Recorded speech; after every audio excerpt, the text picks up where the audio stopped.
Hello and welcome back everyone. Hello and welcome back everyone. Those who are new, it is part 2 of short notes of dental caries. Most probably, we will finish it today. In this video, MCQs of dental caries will be taken today at approximately 8 pm during a live session. If you can, attend it and make it an interactive session. But if you can't by any chance, then you can find that video in the live column of my channel. Please don't forget to subscribe. And let's start with part 2 of dental caries. As a clinician, अक्सर हमें ये questions पूछे जाते हैं हमसे, या फिर exams में भी ये क्वेश्चन पूछा जा सकता है कि white spots on the enamel, ये जो इनैमल पे वाइट स्पॉट्स अपीयर होने लगते हैं अचानक टेथ पे, ये क्यों होता है? तो white spots on the enamel is due to the migration of calcium ions through enamel pores towards outer surface, resulting in white spots on the enamel. With passage of time, these spots attain dark stain. तो ये जो white spots आते हैं ना enamel पे, ये जो हमारे enamel का inner layer है और outer layer है और इन बीच के fluid होते हैं, इन सब में एक बैलेंस होता है. जैसे ही किसी एसिडिक कंडीशन के वजह से ये बैलेंस बिगड़ता है, तो इलेक्ट्रिक पोटेंशियल जो होता है वो चेंज हो जाता है, जिसके वजह से इनर सरफेस ऑफ इनैमल जो होता है वहां से calcium outer surface of enamel की साइड आ जाता है. इस कंडीशन में अगर टूथ हेल्दी है तो ये कैल्शियम आयन बहुत जल्दी रिप्लेस हो जाएगा और नॉर्मल इलेक्ट्रिक पोटेंशियल रिगेन हो जाएगा. लेकिन अगर टिथ इस एसिडिक कंडीशन को काउंटर एक्ट नहीं कर पा रहा है और इलेक्ट्रिक पोटेंशियल मेंटेन नहीं हो पा रहा है, तो वाइट पैच अपीयर हो जाएंगे हमारे इनैमल पे और इनैमल का डिकैल्सिफिकेशन कराएंगे. अब जैसे ही कैल्शियम आयन जो हो गया ना वो इनर इनैमल से लॉस्ट हो गया ना, तो बहुत सारे मीली पोर्स ओपन हो जाएंगे, इनलार्ज हो जाएंगे और ऑर्गेनिज्म का बाई प्रोडक्ट जो है वो इंटर करने लगेगा हमारे डेंटिन के अंदर, जिसकी वजह से डिस्ट्रक्शन होगा ऑर्गेनिक मैटर का और केरीज काउज होगा. तो समझ गए आप कि ये जो वाइट पैच इनैमल पे दिखता है और हमेशा as a clinician, as a doctor हमारे पास ये सवाल आता है कि दांतों पे ये उजले उजले स्पॉट्स आ रहे हैं, क्यों आ रहे हैं? तो इसका जवाब मिल गया हमें. क्यों आते हैं? क्योंकि इनर सरफेस ऑफ इनैमल से जो कैल्शियम आयंस होते हैं ना वो आउटर सरफेस ऑफ इनैमल पे आने लगते हैं because of the presence of the acidic environment which changes the electric potential, जिसकी वजह से कैल्शियम आयन जो है वो सरफेस पे आ जाते हैं. अब क्या होगा कि अगर ये डीकैल्सिफाइड एरिया पे हो, ये डीकैल्सिफाइड एरिया जो है ना वो क्लींजेबल एरिया पे हो रहे हैं ना, तो केरियस एक्टिविटी तो खुद ही अरेस्ट हो जाएगी. उस एरिया को क्लीन करके रीमिनरलाइजिंग एजेंट अप्लाई करके. और नॉन क्लींजेबल एरिया पे अगर हो रहे हैं, जैसे कि डीईजे नॉन क्लींजेबल एरिया पे हो रहा है, और अगर डीईजे की डिस्ट्रक्शन इन्वॉल्व है तो टूथ प्रिपरेशन एंड रेस्टोरेशन करेंगे उस केस में हम. ठीक है, तो ये जो वाइट स्पॉट है उसका ट्रीटमेंट क्या है? उसकी ट्रीटमेंट है कि application of the remineralising agent. Okay, next is dentinal caries. जब enamel caries dentino enamel junction पे रीच करता है, पहुंचता है, तो वहां से वो रैपिडली इंक्रीज करना शुरू होता है, रैपिडली स्प्रेड होता है laterally, because it is least resistant to caries. क्यों? क्योंकि डेंटिन जो होते हैं ना वो केरीज के लिए लीस्ट रेजिस्टेंट होते हैं. तो स्प्रेड ऑफ केरीज ज्यादा कहाँ होगा? Spread of caries will be more in dentin as compare to enamel.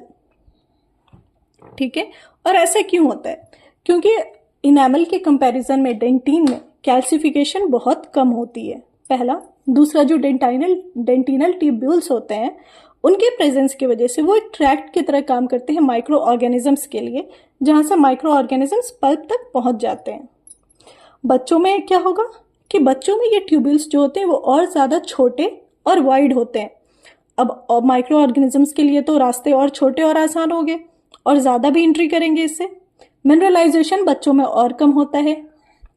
उसके साथ साथ बच्चों के पल्प चैम्बर हमेशा एडल्ट टूथ या मच्योर टीथ के कंपैरिजन में प्राइमरी टीथ के पल्प चैम्बर बड़े होते हैं. ठीक है, तो कम डिस्टेंस कवर करना पड़ेगा डेंटिन और इनैमल से पल्प में पहुंचने के लिए. पैथोजेंस को कम डिस्टेंस कवर करना होगा, जल्दी पहुंचेंगे. And less thickness of enamel और डेंटिन, वही इनेमल और डेंटिन की थिकनेस कम होती है, पल्प चैम्बर बड़ा होता है। तो केरीज डेंटिन में ज़्यादा फास्टर स्प्रेड होता है एज कम्पेयर टू इनेमल। क्यों? डेंटिनल ट्यूब्यूल्स की वजह से, और डेंटिन में मिनरलाइजेशन कम होते हैं। क्लासिफिकेशन ऑफ क्या है? क्लासिफिकेशन ऑफ केरीज बहुत ज़्यादा इंपॉर्टेंट नहीं है, इन सबको एक एक लाइन में लेके फिनिश करेंगे, जो इंपॉर्टेंट होगा उसको हम लोग डिटेल में करेंगे। तो based on lesion primary caries होता है, रिकरेंट या सेकेंडरी केरीज होते हैं। तो प्राइमरी केरीज किसको कहते हैं? जो अनरिस्टोर्ड सरफेस पे जो केरीज होता है उसको हम लोग कहते हैं primary caries. And the second one is recurrent या सेकेंडरी केरीज। तो रिकरेंट या सेकेंडरी केरीज क्या होता है? Caries adjacent to the restored tooth, caries adjacent to the restored tooth. जो हमारा रीस्टोर्ड टूथ है इसके एडजेसेंट में, वेयर इज माय पेंसिल, जो हमारा रिस्टोर्ड टूथ है ना उसके एडजेसेंट में कहीं पे केरीज हो रहा है अगर, तो उसको हम लोग क्या बोलते हैं? उसको हम लोग बोलते हैं सेकेंडरी रिकरेंट केरीज या secondary caries. Okay. Based on speed of progression, तो अक्यूट केरीज किसको बोलेंगे? जो कि जल्दी जल्दी इन्वेड करता हो, रैपिडली इन्वेडिंग केरीज हो और सेवरल टूथ को एक साथ सेवरल टीथ को इन्वॉल्व करता हो, उसको एक्यूट केरीज बोलेंगे। एक्यूट केरीज जो होते हैं वो लाइट कलर के होते हैं, लाइट कलर्ड होते हैं। Chronic caries slow progressing caries होगा, जो कि बहुत लंबे टाइम तक टाइम लेकर केरीज होगा, स्लो प्रोग्रेसिंग होगा, हार्ड कंसिस्टेंसी का होगा और डार्क कलर का होगा।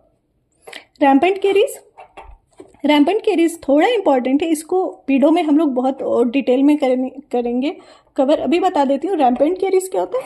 It is suddenly appearing, wide spread and rapidly burrowing resulting in early involvement of the pulp. Rampant caries के बारे में ये याद रखिएगा, बरोइंग टाइप ऑफ केरीज है ये, ठीक है। सडनली अपेयर होता है, बहुत ज्यादा टिथ को कवर करता है और बरोइंग टाइप होता है। और किसी भी केरीज को रैम्पेंट केरीज कहने के लिए ना कुछ कंडीशंस होते हैं। पहला, lesions should be more than 10 in number. Lesions more than 10 in number होना चाहिए, ना कि टिथ मोर देन 10 इन नंबर। लीजन्स जो है 10 होने चाहिए, मतलब यहाँ भी केरीज हो रहा है, यहाँ भी हो रहा है, यहाँ भी हो गया, यहाँ भी हो गया, ऐसे लीजन्स जो होने चाहिए वो 10 नंबर में होने चाहिए। और जो नया केरीज होगा ना, रिकरेंट लीजन होगा ना, या नया वो 6 से 10 महीने के अंदर अपीयर हो जाएगा, नया और या रिकरेंट केरीज। बहुत ज़्यादा टूथ स्ट्रक्चर जो होंगे इसमें डिस्ट्रॉय हो जाएंगे। बहुत ज़्यादा टूथ स्ट्रक्चर का मतलब है एक टूथ है, उसके ज़्यादा टूथ स्ट्रक्चर्स जो है वो डिस्ट्रॉय होंगे। और इसकी जो कंसिस्टेंसी होती है ना, आइवरी कलर्ड के होते हैं, ये आइवरी कलर्ड के होंगे, सॉफ्ट एंड मशी कंसिस्टेंसी होती है इसकी। And the last one in this is arrested caries. ऐसा केरीज जिसकी जो प्रोग्रेशन है वो रुक चुकी है, उसको अरेस्टेड केरीज बोलते हैं। ये सेल्फ क्लिनजिंग होते हैं। अरेस्टेड केरीज जो होते हैं अक्लूजल सरफेस पे दिखने वाले होते हैं, कैविटी इनकी ओपन होती है और ये सेल्फ क्लिनजिंग होते हैं arrested caries. Based on the treatment and restoration, this is important. Class 1 to 6. There is 6 classification of caries on this basis. First one is class 1 caries. Class 1 is pit and fissure caries of the occlusal surfaces. Pit and fissure caries in the occlusal surfaces of molars and premolars. Occlusal 2/3 of the buccal and lingual surfaces of molars and palatal surfaces of maxillary incisors. ठीक है। Class 1 caries में क्या है? Pit and fissure in the occlusal surfaces of molars and premolars. Buccal and lingual occlusal 2/3 of the molars and palatal surface of maxillary incisors. Palatal surface of maxillary incisors. Class 1 caries. Class 2 में क्या होगा? Caries on the proximal surfaces of premolars and molars. Caries on the proximal surface of premolars and molars is class 2. Class 3 में क्या होगा? Caries in the proximal surface of anterior teeth. Caries on the proximal surface of anterior teeth not involving incisal edges. Caries on the proximal surface of anterior teeth not involving the incisal edges, ये याद रखना है, class 3 में incisal as involve नहीं हो रहा है। Class 4 इससे थोड़ा आगे बढ़ जाएंगे, caries in the proximal surface of anterior teeth involving the incisal edges, मतलब कैसी कैरीज होगी, यहाँ से यहाँ तक की, यहाँ से यहाँ तक की। क्लास 3 और 4 समझ में आ रहा है। क्लास 3 में प्रॉक्सिमल सरफेस में होगा बट इंसाइजल एजेस नहीं कवर करेगा। क्लास 4 में क्या होगा, caries on the proximal surface involving the incisal edges या incisal angles. Class 4 is caries on the gingival third of facial and lingual and palatal surface of all teeth. Class 5 में क्या हो रही है, पूरे टिथ की बात हो रही है। Carries on the gingival third, carries on the gingival third of the facial and lingual surfaces or palatal surfaces of all teeth. And then comes class 6 caries. Class 6 में क्या होगा, carries on the incisal edges of anterior and cusp tip of posterior teeth without involving any other surface. सिर्फ incisal edges पे या cusp tip पे जो caries होगा और कहीं कोई सरफेस इन्वॉल्व नहीं होगा, उसको क्लास 6 कैरीज बोलते हैं। क्लास 1 to 6 कवर हो गया, क्लास 1 to 6 समझ आ गया, सिक्वेंशली याद हो गया क्लास 1 to 6। ओके, क्लास 1 में क्या होगा, caries on the pit and fissure caries of the occlusal surface of molars and premolars as well as occlusal 2/3 of the buccal and lingual surface of molars and palatal surface of maxillary incisors. Okay, class 2 में caries on the proximal surface of molars and premolars. Class 3 में caries in the proximal surface of anterior teeth without involving the incisal edges. Class 4 में caries in the proximal surface of the anterior teeth involving the incisal edges. Class 5 में caries on the gingival third of facial and lingual और palatal surface of all teeth. Class 6 में सिर्फ incisal edges and cusp tip पे होगा caries, बाकी और कहीं नहीं होगा। दिस इज इंपॉर्टेंट क्लासिफिकेशन, ये क्वेश्चन में जरूर आएगा। अगर आया क्वेश्चन कैरीज से तो इस पे बेस्ड जरूर आएगा। अब ये based on the pathways of carries spread, important तो नहीं है बट बुक में था तो मैंने सोचा एक व्यू दे दूं इस पे भी। When the caries cone in enamel is larger or of same size of dentine, okay, तो फॉरवर्ड कैरीज, बैकवर्ड कैरीज में क्या होगा, carries extend into enamel from DEJ since carries spread air is in backward. तो यहाँ पे carries क्या हो रहा है, बैकवर्ड कैरीज में DEJ से ऊपर की साइड कैरीज आएगा। ओके, और फॉरवर्ड में क्या होगा, इनेमल से DEJ के साइड जाएगा कैरीज, नेम से ऑब्वियस है। Based on extent of carries, incipient caries and occult caries. Incipient caries, what is the first evidence of caries activity? Incipient caries is the first evidence of caries activity. Incipient caries जो होता है वो caries activity का first evidence होता है, याद हो गया। The first evidence of caries activity incipient caries. Incipient caries को ही reversible caries भी कहते हैं। क्यों? Incipient caries को ही reversible caries कहते हैं, क्यों? क्योंकि जो कैरियस लीजन है ना उसको हम लोग प्रॉपर प्रिवेंटिव प्रोसीजर से रीमिनरलाइज कर सकते हैं, जो हल्का से कैरियस का प्रोसेस शुरू हुआ है ना, क्योंकि first evidence of carious activity अभी बस हल्का से शुरू ही हुआ है, तो हम उसके प्रिवेंटिव मेजर्स लगा दें, वो वापस रीमिनरलाइज होगा, टूथ वापस ठीक हो जाएगा। तो इंसिपिएंट कैरियस के बारे में दो चीज़ याद रखना है, first evidence of carious activity, reversible carious, this is reversible carious. Occult carious, ये इंपॉर्टेंट है। फ्लोराइड बॉम्ब आपको एग्जाम के वाइवा में भी पूछा गया होगा, ये पूछा जा सकता है। फ्लोराइड ऑकल्ट कैरीज किसको कहते हैं, in patient with low caries rate, ऐसे पेशेंट जिनमें कैरीज रेट कम हो।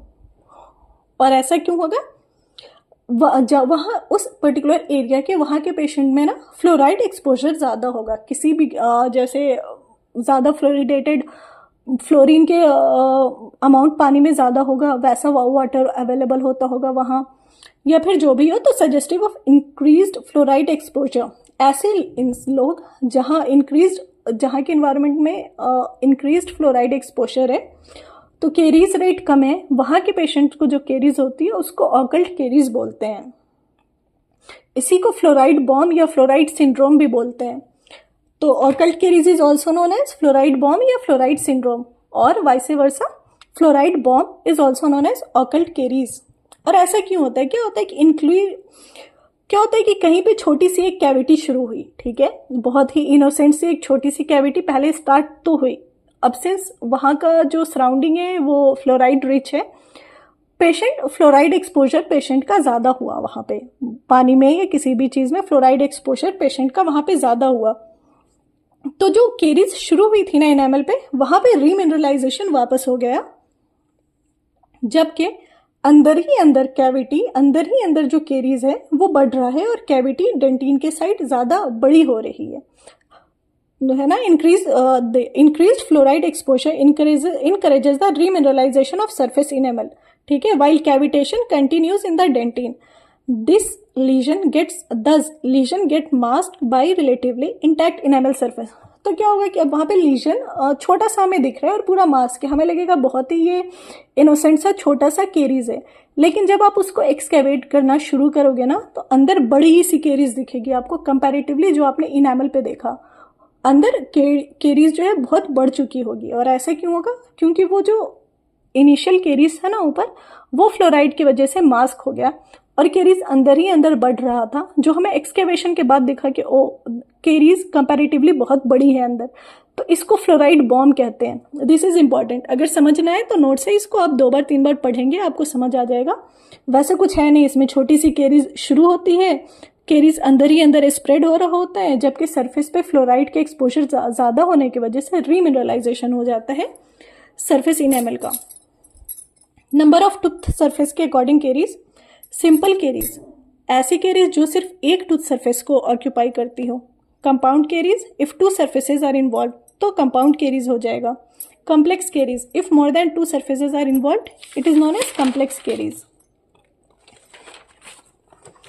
एक होता है residual caries which is left in the prepared cavity intentionally और बाय मिस्टेक। अगर इंटेंशनली छोड़ा है फिर तो अच्छी बात है, टर्शियरी डेंटिन का फॉर्मेशन हो जाएगा, लेकिन बाय मिस्टेक छोड़ा है तो ब्लंडर है, ये नहीं छोड़ना चाहिए, इसको रेसिडुअल केरीज बोलते हैं। फिर आपकी सारी ट्रीटमेंट फेल हो जाएगी अगर किसी ने ऐसा किया तो। Fourth last one is WHO system of caries classification based on the shape and depth of carious lesion. D1 से D4 तक WHO क्लासिफाई करता है हमारी केरीज को किसके बेसिस पे? Shape and depth of caries की शेप क्या है और केरीज की डेप्थ क्या है, इसके बेसिस पे। D1 में क्या है? Clinically detectable enamel lesion with intact surface. Class 1 में क्या होगा कि हमें क्लिनिकली दिख तो रहे कि हाँ केरीज है, लेकिन अभी केरीज ने ना यहाँ पे जो हमारा इनेमल सरफेस है वो इंटैक्ट है, ठीक है, केरीज अभी पेनिट्रेट नहीं हुआ है। दूसरा क्या है? D2 में क्या होगा? क्लिनिकली डिटेक्टेबल कैविटीज इन इनेमल। अब इनेमल में जो कैविटीज है ना वो हमें दिखेगी, वहाँ पे जो इनेमल पेनिट्रेट हो रही है कैविटी वो हमें दिखेगी। क्लास D3 में क्या होगा? डेंटिन तक कैविटी पहुंच चुकी होगी, क्लास 4 में पल्प तक। तो ये आसान है ना। D1 में क्या हो रहा है? केरीज हमें इनेमल लीजन दिख तो रहा है लेकिन सरफेस अभी तक इंटैक्ट। D2 में क्या होगा? सरफेस में कैविटी बन चुकी है, D3 में डेंटिन तक जा चुका है, D4 में पल्प तक जा चुका है, तो लेयर वाइज। तो ये था हमारा केरीज, बुक में भी इतना ही है। इसके बाद केरीज उसकी डिटेक्शन वगैरह है, बुक में एक्सरे है वगैरह है।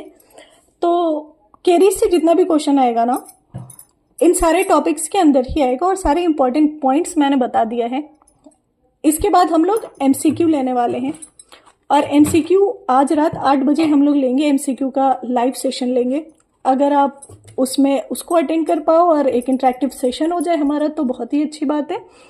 और फिर भी अगर आप अटेंड नहीं कर पा रहे हैं किसी भी कारण से तो वो जो MCQ लाइव सेशन वाला है ना वो चैनल पे सेव रहेगा लाइव वाले कॉलम में, आप वहाँ से उसको एक्सेस कर सकते हो और प्रैक्टिस कर सकते हो अपनी।